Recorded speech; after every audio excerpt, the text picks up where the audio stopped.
alat-alat yang dipakai untuk rap kit. Yang pertama, ini ada amplop nomor 1, isinya tata cara penggunaan kekerasan kit kekerasan seksual. Nah, di sini isinya ada tata cara pemeriksaan dan pengumpulan barang bukti kasus perkosaan dan alur pelayanan korban kekerasan terhadap perempuan dan anak.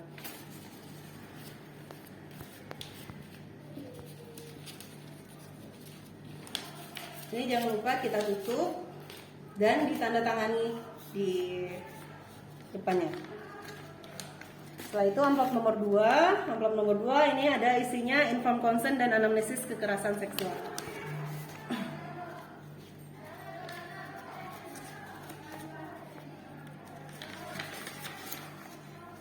Ini isinya inform consent Nyonya X umur 24 tahun tinggal di Keramat. Ini sudah tanda tangan Nona X dan dokter pemeriksa. Setelah itu ada form riwayat kasus Nona X dan juga sampai pemeriksaannya.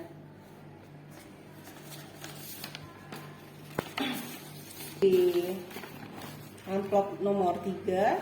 Nah, nomor 3 itu dibagi jadi 3A, B, dan 3C. Dalam amplop nomor 3A itu ada pakaian luar. Pakaian luar korban itu harus kita buka dengan menggunakan flip chart.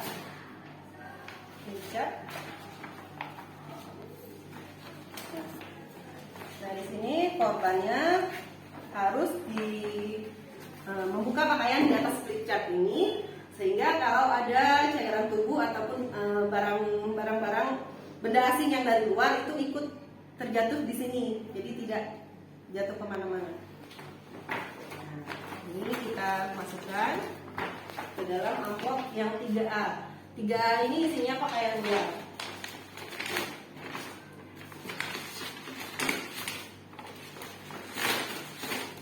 Jangan lupa kita harus selalu menggunakan handspray. Ini kita tutup, jangan lupa kita tanda tangani.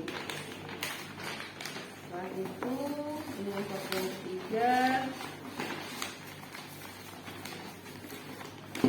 3A, ini amplop 3B. Amplop 3B ini isinya pakaian dalam Nyonya X. Nah, ini isinya pakaian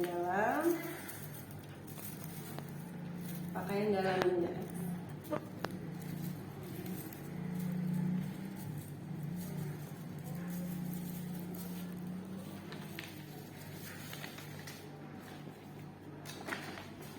Untuk amplop 3B itu benda asing di sekitar tubuh korban.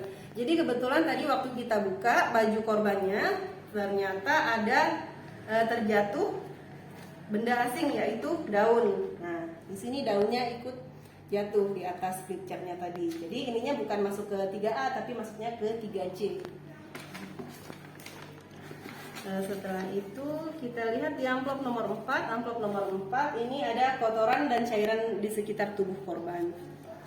Jadi kalau ada kotoran ataupun cairan di sekitar tubuh korban, kita harus ambil. Biasanya kalau pemerkosaan itu biasanya korbannya akan melawan.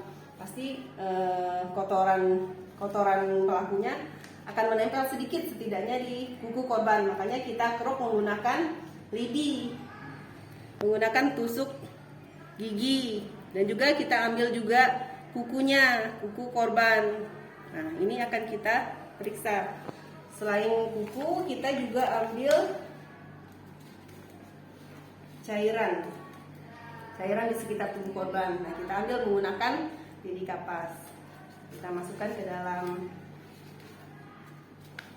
plastik obat ataupun plastik berperekat. Setelah itu amplop nomor 5 ini ada sisiran rambut kelamin korban. Jadi rambut kelamin korban kita sisir. Nah, ini kita dapatkan sisiran rambut kemaluan korban. Kita masukkan ke dalam plastik berperekat. Ini jumlahnya ada 15 helai. Setelah itu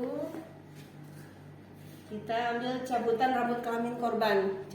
Cabutan rambut kelamin korban ini kita perlukan untuk mengetahui apakah rambut kelamin korbannya korban atau pelaku. Siapa tahu ada rambut yang lain. Ini rambut kelamin korban, kita ambil untuk menentukan usia korban ataupun usia pelaku. Kita masukkan ke dalam plastik berpekat. Setelah itu amplop yang nomor 7 ini swab ataupun pulasan vaginal korban. Jadi kita ambil dengan menggunakan lidi kapas. Kita pakai kaca objektif. Nah, di sini kita ambil. Kalau vaginanya kering, kita basahi dengan menggunakan spet 20 cc yang sebelumnya dimasukkan aquabides. Jadi kita ambil dulu, kita swab dulu, kita ambil dulu dengan cara memutar di vaginanya, di vagina bagian dalam ataupun di bagian labia minora dan di bagian luar. Nah, di sini kita masukkan ke dalam amplop nomor 7. Setelah itu amplop nomor 8 ini isinya swab dan pulasan anus korban. Jadi ini caranya sama dengan cara kita mengambil yang di vagina, cuma karena anus ini agak banyak ruge-rugenya, jadi kita putar dengan cara agak menekan anusnya dan agak kita ambil sedikit cairannya.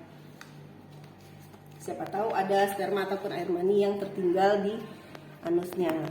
Setelah itu selanjutnya nomor 9 itu swab dan pulasan mukosa pipi korban. Ini juga sama seperti yang di vagina, anus. Ini yang kita ambil di pipinya.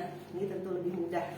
Isinya sama, isinya kaca objektif. Nah, di sini cabutan rambut kepala korban, kita ambil rambut kepalanya sampel saja, 2 di kanan, 2 di kiri, 2 di belakang, 2 di depan. Jadi kebetulan yang saya ambil di sini ada 10 helai. 2 di tengah. Jadi pas, ini 10. Jadi mewakili. Tidak boleh satu saja sebelah kanan atau sebelah kiri. Nih. Setelah itu di yang nomor 11 ini kita sampel urin korban. Sampel urin korban juga kita periksa. Kita menggunakan ini. Nah, ini kita tuliskan nama korban, tanggalnya, kita tuliskan, kita masukkan ke dalam amplop nomor 11. Setelah itu yang terakhir kita sampel darah korban. Jadi sampel darah korban kita masukkan.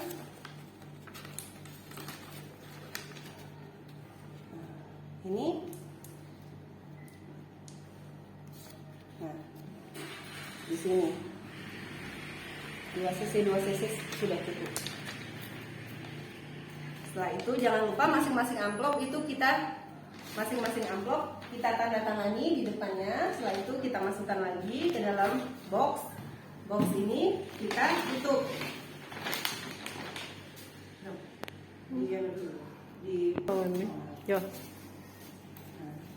Setelah itu 12 amplopnya kita tutup, kita isolasi. Ini jangan lupa kita tempelkan kit pengumpulan barang bukti kasus kekerasan seksual. Ini kita tuliskan isi data oleh dokter pemeriksa. Nah, ini kita isi. Terus ini tidak boleh kita kirimkan melalui ekspedisi.